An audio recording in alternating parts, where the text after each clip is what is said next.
Hello, in this video I'm going to give you a real quick tutorial on how to start Capstone and how to collect data using a motion sensor. We're going to measure the position versus time for a cart. So first thing you want to do is make sure the hardware is set up. So I'll click on the hardware setup icon here on the left hand side.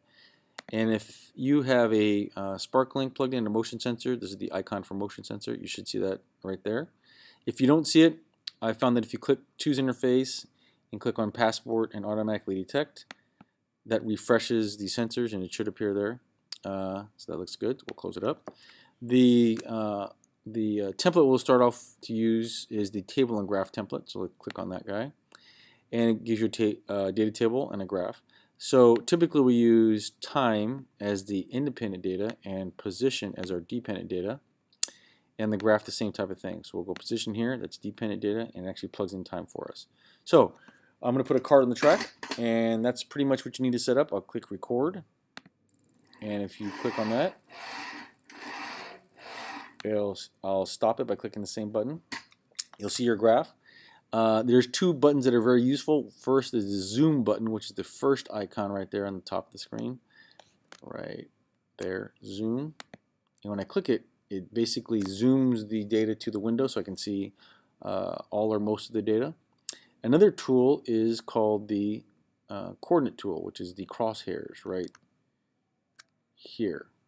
So if I click it, it gives me a set of crosshairs, which I can drag to any data point. I'll move this thing over a little bit, which I can, if I hit the left and right arrow keys, I can cycle through data. So let's go to, let's say 1.4. So if I go over here to the data table, 1.4 right there, 0.48, that's the data right there. So that's a nice little tool. If you're done with that tool, or any tool for that matter, if you click on it and hit the X button, that'll get rid of it. Okay.